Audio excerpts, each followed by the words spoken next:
오늘 주신 하나님의 말씀을 함께 보겠습니다. 고린도후서 1장 3절에서 7절까지의 말씀입니다. 고린도후서 1장 3절에서 7절까지 말씀, 제가 가진 성경은 신약 286면 근처에 있습니다. 고린도후서 1장 3절에서 7절까지의 말씀을 제가 먼저 3절의 말씀 읽겠습니다. 한 절씩 교독하겠습니다. 찬송하리로다. 그는 우리 주 예수 그리스도의 하나님이시요 자비의 아버지시요 모든 위로의 하나님이시며 우리의 모든 환난 중에서 우리를 위로하사 우리로 하여금 하나님께 받는 위로로서 모든 환난 중에 있는 자들을 능히 위로하게 하시는 이시로다. 그리스도의 고난이 우리에게 넘친 것 같이 우리의 위로도 그리스도로 말미암아 넘치는도다. 우리가 환난 받는 것도 너희의 위로와 구원을 위하며 혹 위로 받는 것도 너희의 위로를 위함이니 이 위로가 너희 속에 역사하여 우리가 받는 것 같은 고난을 너희도 견디게 하느니라. 함께 읽겠습니다. 너희를 위한 우리의 소망이 견고함은 너희가 고난에 참여하는 자가 된 것 같이 위로에도 그러할 줄을 알미라. 아멘. 할렐루야.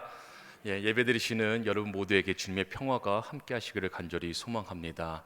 또한 영상으로 예배하시는 우리 성도들 또한 동일한 은혜와 축복으로 함께 하시기를 간절히 소망합니다. 우리는 사순절 기간이면서 특별히 이번 한 주는 고난 주간으로 지키는 가운데 있습니다. 예수 그리스도 십자가 그 고난의 흔적을 우리가 따라가며 주님께서 우리에게 베풀어 주신 그 놀라운 사랑, 특별히 나를 구원하시는 그 주님의 은혜를 깊이 깨닫고 묵상하며 우리 모두가 기쁨으로 부활의 새 아침을 맞이할 수 있기를 간절히 소망합니다. 오늘 우리가 함께 읽은 본문 고린도후서의 말씀은 사도 바울이 이제 고린도 교회에 보낸 두 번째 편지의 내용입니다. 특별히 이제 고린도후서는 이제 고난 중에 있는 사도 바울이 이제 고린도 교회에 위로를 전하는 그 편지의 내용이기도 합니다. 다시 말씀드리자면 고난에 참여하는 자들을 향해 위로를 전하는 내용의 말씀이다라는 것입니다. 당시의 고린도 교회 상황이 어떠했습니까? 교회가 부흥하고 또 양적으로 성장하였지만 한편으로는 여러 가지 문제들 또한 그 안에 있었습니다. 그 문제들이 이제 고린도 전서에 보면 나오게 됐죠. 교회가 여러 분파로 나눠져 있었어요. 이견과 다툼은 말할 것도 없고요. 여러 송사에도 휘말려 있었습니다. 음행 문제라든지 아니면 이제 제사 음식 논란이라든지 그 교회 규정에 대한 여러 혼란들이 있었습니다. 뿐만 아니라 방언과 예언을 행함에 있어서도 질서가 전혀 없었다라는 것이죠. 이러한 상황 가운데 사도 바울은 고린도 교회의 그 혼란을 진정시키고 또 그들을 올바른 신앙으로 이끌고자 이제 편지를 보내게 되었죠. 그 결과 교회에 어떤 일이 일어났습니까? 처음에는 이 바울의 말을 귀담아 듣지 않았으나 점차 그들 자신이 스스로 자신들의 그 모습에 대해서 부끄러워하고 근심하기 시작을 했다라는 것입니다. 회개의 역사가 일어나고 또 잘못에 대해서는 권징을 행하기도 했습니다. 그리고 교회 상황과 그 어려움에 대해서 그들의 마음 가운데 슬픔과 애통함이 가득하게 되었다라는 것이죠. 이제 그들에게 위로가 필요하게 된 겁니다. 그래서 바울은 이 고린도 교회 성도들에게 위로를 목적으로 이 고린도후서 편지의 내용을 통해 그들의 마음을 위로하고 또 어루만지게 됩니다. 우리가 이 말씀을 묵상하면서 오늘날 교회의 모습 한번 생각해 보았으면 좋겠습니다. 우리 교회는 어떻습니까?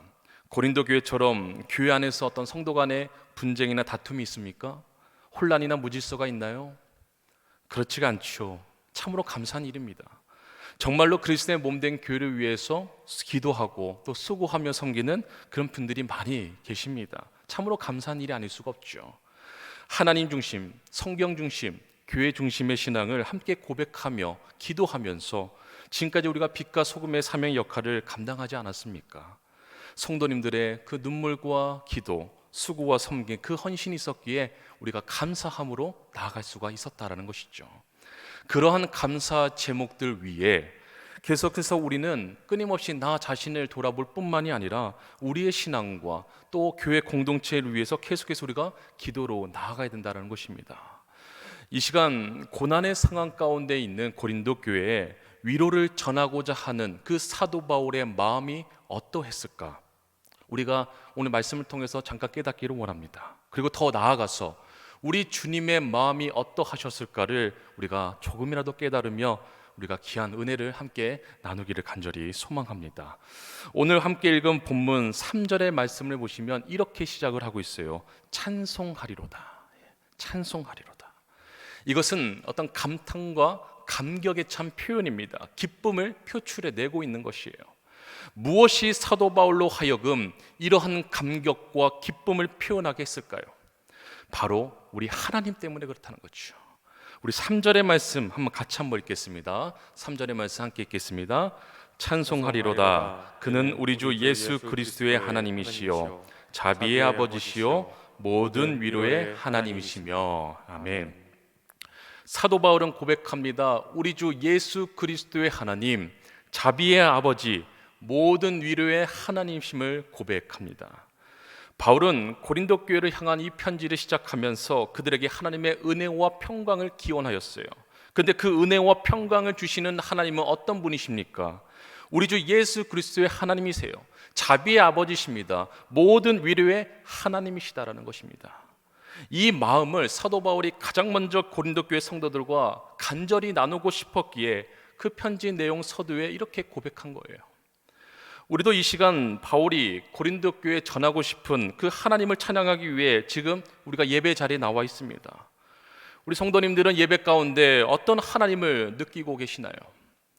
지금 우리 이곳에 영으로 임재해 계시면서 우리의 예배를 기뻐 받으실 줄로 믿습니다. 그렇다면 우리 성도님들은 어떤 하나님을 찬양하고 계시나요? 예배를 받으시는 하나님을 여러분들은 어떻게 고백하고 계시나요? 우리가 예배를 드린다라고 이렇게 고백하지 않습니까? 그러면 당연히 예배를 받으시는 분은 하나님이시죠. 근데 예배를 드리면서 때로는 하나님께 자꾸 유익한 것을 받으려고만 예배 자리에 나오는 경우가 있다라는 것입니다. 여러분, 예배는 우리가 무언가를 받는 것이 아니에요. 오히려 우리가 하나님께 드리는 것입니다. 하나님께 신령과 진정으로 나의 생각과 그 마음, 그 모든 것을 주님께 전심으로 드리며 헌신하며 주님께 영광 돌리는 것이 바로 예배입니다. 예배를 드림으로써 주님의 성품에 주목하고 주님의 지혜와 그 주님의 역사하심과 그 은혜를 통해 우리 마음 가운데에 오직 주님께서 주시는 참된 기쁨과 그 평안, 위로의 은혜를 받을 수 있다라는 것입니다.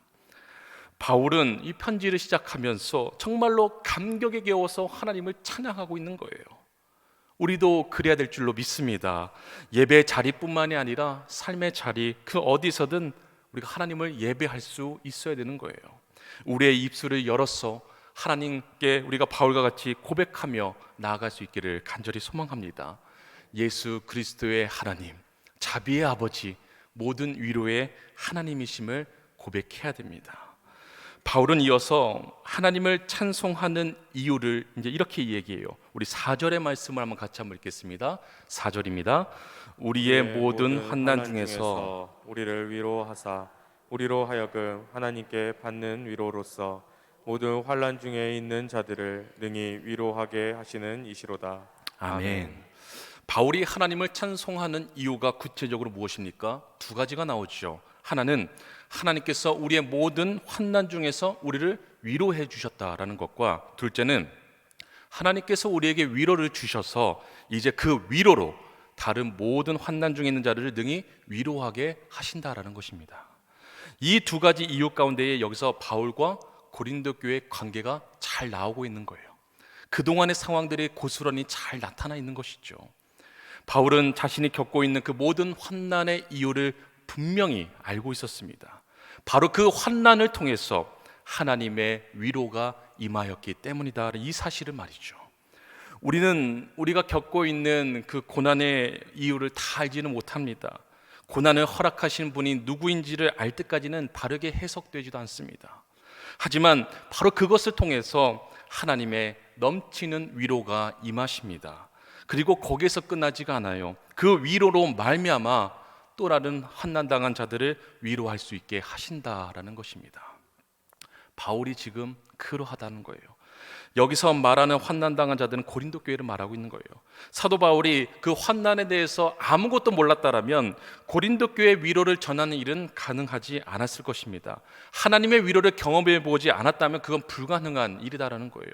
그러나 바울은 그 고난, 그 환난을 통해서 하나님의 위로를 경험하였습니다. 그래서 그는 슬픔과 그 낙담 가운데 있는 고린도 교회를 위로할 수 있었던 것입니다.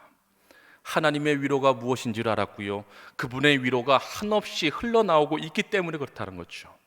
더욱이 놀라운 것은 이 모든 것을 역사하시는 분이 바로 하나님이시다라는 겁니다. 우리 주 예수 그리스도의 하나님, 자비의 아버지, 모든 위로의 하나님이십니다. 하나님은 우리의 모든 환난과 무관하시지 않으세요. 우리가 경험하는 그 모든 환난 가운데 함께 계시며 위로로 역사하시는 하나님이십니다. 또한 모든 환난 당한 자녀들에게 우리로 하여금 나아가게 하시는 분이세요. 우리를 하나님의 위로로 삼으시는 것입니다. 모든 환난 중에 있는 자들을 능히 위로게 하시는 이시로다. 사랑하는 성도 여러분, 위로가 필요하신가요? 그렇다면 우리를 능히 위로하게 하신 하나님께로 나아가시길 바랍니다. 그분에게는 우리가 가지고 있는 그 모든 환난과 고난, 그 어떠한 어려움도 문제가 되지를 않습니다. 왜냐고요? 모든 위로의 하나님이시기 때문에 그렇습니다. 고난을 통해서 더욱더 하나님을 의지하게 하시는 것이 바로 하나님의 방법인 줄로 믿으시길 바랍니다. 하나님은 고난받는 성도를 위로하심으로 더 큰 그 확신에 이르도록 이끌어 주십니다. 고난을 허락하실지라도 다시 위로하고 회복시키시는 하나님을 의지하며 위로의 은혜를 경험하시는 우리 귀한 성도님 되시기를 주님의 이름으로 간절히 축원드립니다. 사람은 누구나 공감적으로, 그 선천적으로 그 공감 능력이 떨어진다라고 해요. 상대방과 어떤 같은 상황, 그 형편에 놓여 있지 않는 한 그 사람을 이해하고 공감하는 데는 어느 정도 한계가 있다라고 합니다. 사도 바울은 자기가 당한 고난을 가리켜 그리스도의 고난이라 이렇게 고백을 해요. 우리 5절의 말씀을 같이 한번 읽어보겠습니다. 5절입니다.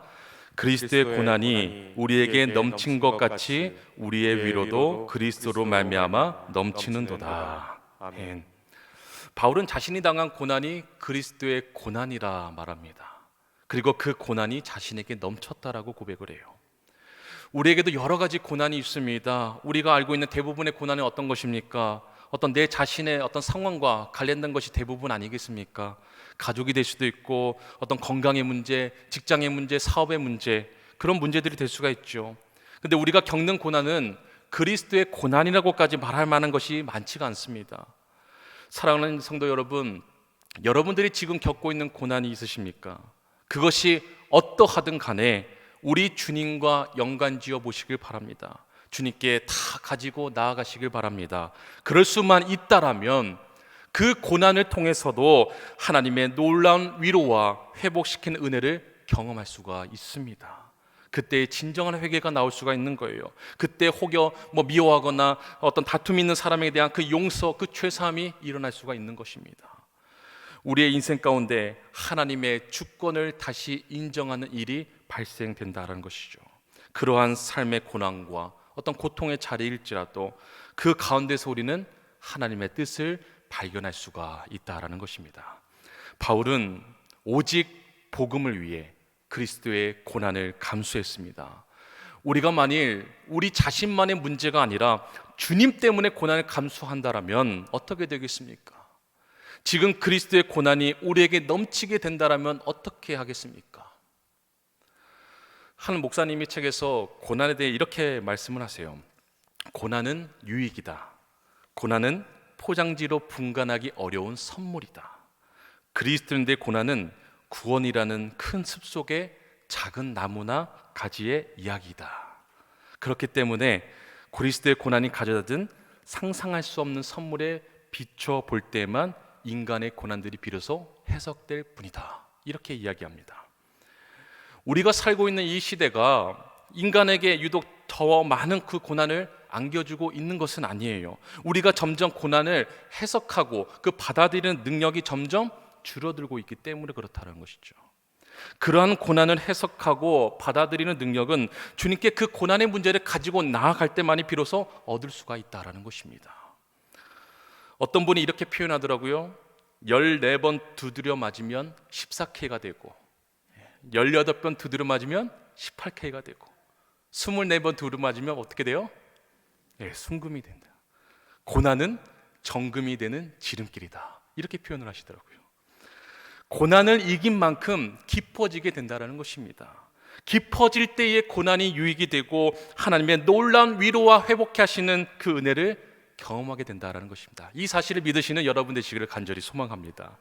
바울이 말하는 그리스도의 고난, 그렇다면 그 그리스도의 고난이 무엇입니까? 8절과 9절의 말씀에 나와 있는데요, 우리 8절과 9절의 말씀을 함께 읽겠습니다. 형제들아, 우리가 아시아에서 당한 환난을 너희가 알지 못하기를 원치 아니하노니 힘에 지나도록 심한 고통을 받아 살 소망까지 끊어지고 우리 마음에 사형 선고를 받은 줄 알았으니 이는 우리로 자기를 의뢰하지 말고 오직 죽은 자를 다시 살리시는 하나님만 의뢰하게 하심이라. 아멘. 아멘. 바울이 당한 고난은 너무도 혹독해서 살 소망이 다 끊어지는 고난이라 말을 합니다. 마치 사형 선고를 받은 것 같다라고 이렇게 고백하지 않습니까? 그야말로 죽음과 같은 고난인 거예요. 살 소망까지 다 끊어지고 사형 선고를 받은 것 같은 그리스도의 고난이 자신에게 넘치는 것을 경험함으로 그 고난 속에서 어떻습니까? 넘쳐나는 그리스도의 위로가 자신에게 임했다라는 것입니다. 이러한 고난을 통해서 바울은 오직 죽은 자를 다시 살리시는 하나님만 의뢰하게 된 거예요. 의지하게 된 것입니다. 이것은요, 고난이 아니면요 이해할 수 없는, 경험해 볼 수 없는 어떤 신앙의 경지다라는 것입니다. 이러한 바울의 고백이 우리의 고백이 될 수 있기를 간절히 소망합니다. 바울처럼 우리도 큰 사망에서 건지시는 하나님만을 찬송하기를 간절히 소망합니다. 바울은 자신의 고난을 또 이렇게 해석해요. 우리 6절의 말씀 이어서 같이 속해서 읽겠습니다. 6절입니다. 우리가 환난받는 것도 너희의 위로와 구원을 위함이요 혹 위로받는 것도 너희의 위로를 위함이니 이 위로가 너희 속에 역사하여 우리가 받는 것 같은 고난을 너희도 견디게 하느니라. 아멘. 자, 여기 말씀에서도 바울과 고린도 교회 관계가 어떠한지를 잘 보여주고 있습니다. 바울이 말하지요. 우리가 환난당한 이유가 뭔지 아십니까? 여러분이 위로와 구원을 받게 하려는 뜻이 있습니다. 또 그가 또 말하죠. 우리가 위로를 받는 것도 여러분이 위로를 받게 하려는 것입니다. 바울이 당한 환난, 그 고난은요 고린도 교회 위로와 구원을 위한 것이다라는 거죠. 바울이 받은 그 위로 역시 고린도 교회 위로를 위한 것입니다. 그러다 보니까 결과가 어떻습니까? 주님의 위로가 그들 가운데 역사하여서 그들도 바울과 같은 고난을 견딜 수 있게 하신다라는 것이죠. 바로 여기에 바울과 고린도 교회 사이에 있는 그 고난과 위로가 주는 바로 영적인 힘이 바로 여기에 존재하고 있다라는 것입니다. 그들은 지금 육신적으로는 서로 떨어져 있는 상태예요.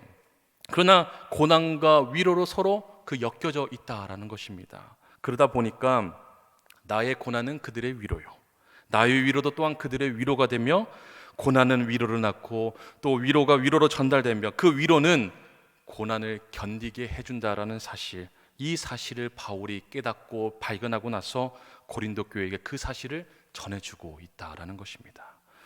사랑하는 성도 여러분, 혹 지금 고난 중에 계신 분 있으십니까? 여러분이 고난을 당하는 것은 여러분 혼자만의 일이 아닙니다. 여러분이 당하는 고난은 다른 내 형제, 자매, 내 지체들과 연결이 되어 있어요. 여러분이 받는 고난을 통해 다른 이들에게 위로를 임할 수가 있습니다. 그래서 여러분들이 발견한 그 위로가 내 가족과 내 이웃과 내 구역원들, 내 교회 공동체 전체의 위로가 될 수 있다라는 것입니다. 그리고 결국에는 더 나아가서 그 위로로 말미암아서 고난 중에 있는 다른 누군가를 굳건히 세워지도록 도와준다라는 것입니다. 이것이 바로 주님의 몸된 교회 안에서 행해지고 일어나야 될 일들이다라는 것입니다.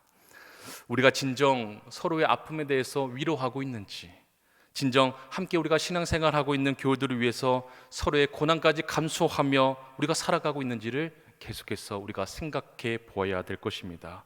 그러한 생각 끝에 바울은 오늘 마지막 이 7절의 말씀에서 우리에게 이렇게 권면하고 있습니다. 우리 7절의 말씀을 같이 읽겠습니다. 너희를 위한 우리의 소망이 견고함은 너희가 고난에 참여하는 자가 된 것 같이 위로에도 그러할 줄을 알미라. 아멘. 바울은 성도들을 향해 견고한 소망을 이야기해요. 그 소망이 무엇입니까? 그들이 장차 고난에 참여하는 자가 될 것이라는 그런 강한 확신, 그 소망을 말하고 있는 것입니다. 또한 그들이 위로해도 함께 참여하게 될 것이다, 이렇게 이야기를 하죠. 사실 고린도 교회 현실은요, 아직 그러한 모습이 아닐지 모르겠습니다. 여전히 그리스도를 위해 그 고난까지 받을 준비가 안 되어 있는지도 모르겠습니다. 그러나 바울은 장차 그들도 똑같이 고난에 참여하는 데까지 이룰 줄 안다라고 분명하게 확신 있게 말을 하고 있다라는 것입니다. 또 위로에도 그럴 줄 안다라고 지금 바울은 확신하고 있는 거예요. 여러분, 지금도 우리는 세상 속에서 정말 알곡같이 쓰임받고자 그렇게 애쓰며 살아가고 있습니다. 그러한 삶의 자리 가운데 오늘 이 말씀을 기억하며 우리의 삶을 한번 돌아보았으면 좋겠어요.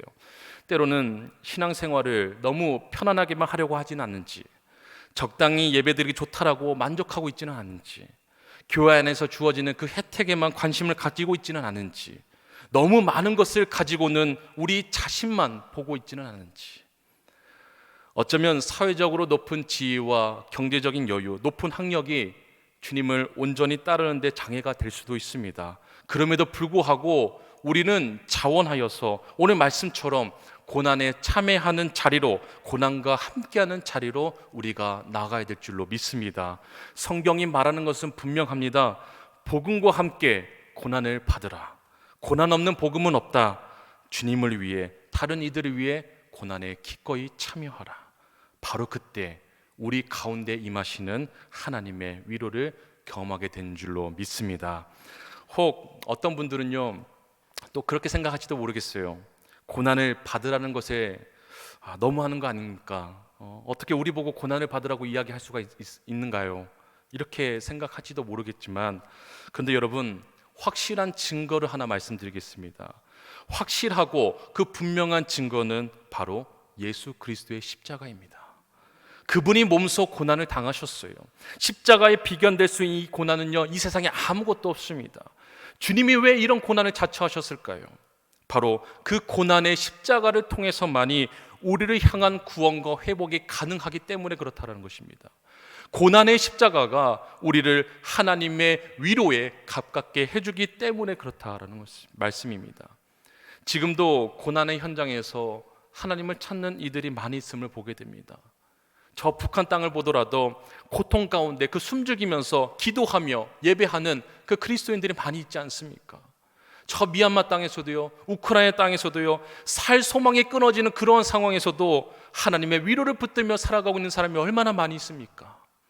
기꺼이 우리가 고난에 참여하는 자로서 사도 바울과 같이 정말 살 소망이 끊어지기까지 그 극심한 핍박과 그 상황 가운데서도 도리어 믿음을 가지고 하나님의 위로를 붙들며 살아갈 수 있기를 간절히 소망합니다.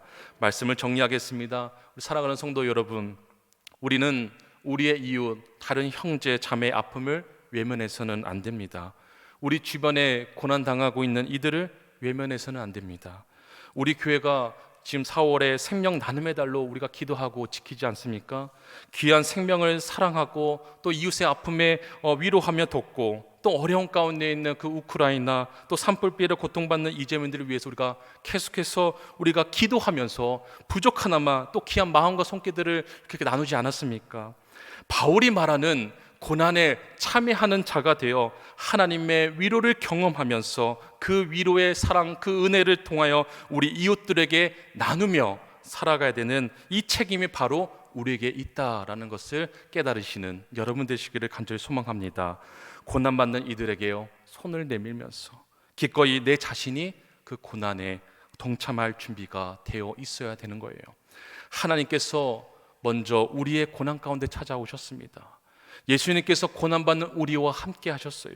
우리가 그분의 자녀라면, 우리가 그분의 백성이라면 그분의 마음이 향하는 곳으로 우리도 향해야 되는 줄로 믿습니다. 오늘 바울이 고린도 교회를 향해 그 마음을 쏟는 것처럼 우리는 이 고난과 위로, 놀라운 영적인 은혜 가운데 부르심을 받은 자들입니다. 찬양 중에 이런 찬양의 가사가 있어요. 하나님께로 더 가까이 갑니다. 고통 가운데 계신 주님, 변함없는 주님의 크신 사랑, 영원히 주님만을 섬기리. 처음 이 찬양을 고백했을 때는요, 가사에 보면 고통 가운데 계신 주님, 이 가사의 구절이 잘 이해가 되지를 않았어요. 주님이 왜 고통 가운데 계신다고 하는 걸까? 왜 영광 가운데 계시지 아니하시고 왜 고통 가운데 계시는 걸까? 그런데요, 이제는 조금 알 것 같습니다. 고난에 참여하는 자가 받는 위로의 은혜가 바로 여기에 있다라는 거예요. 하나님께로 더 가까이 나아가게 하신다라는 사실입니다. 고통 가운데 계신 그 주님으로 말미암아서요, 우리를 또한 그 십자가의 고통 가운데 주님을 만날 수 있다라는 것입니다.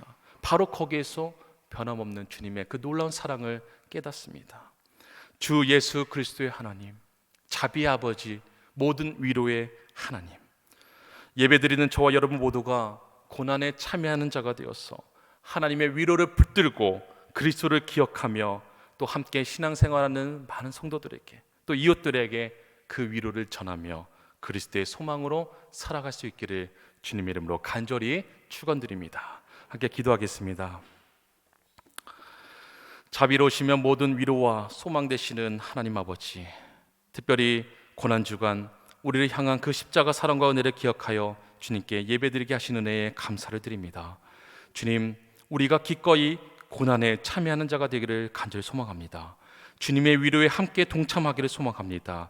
그리하여 함께 신앙생활하는 성도들에게, 또 우리의 이웃 형제 자매들에게 하나님의 위로와 소망을 전하는 우리 모두가 되게 하여 주시옵소서. 우리에게 넘치는 위로를 부어주시는 주님의 은혜를 간절히 사모하는 우리 모두가 되도록 주님 붙들어 주시옵소서. 이 시간 정성껏 준비하여 주님께 귀한 예물을 드린 손길들이 있습니다. 11조로 또 감사헌금으로 1,000번제로 주님께 마음을 담아 드린 손길들 위해 주님 기쁘게 흠양하여 주시고, 또 성경이 이르신 대로 크신 응답의 복, 축복의 은혜로 채워주시고, 혹여 물질 때문에 또 건강 때문에 어려움 당하거나 고통 당한 일이 없도록 주님 생업을 붙들어 주시고 인도하여 주시옵소서. 감사드리며 우리 구원하신 예수 그리스도의 이름으로 기도드립니다. 아멘.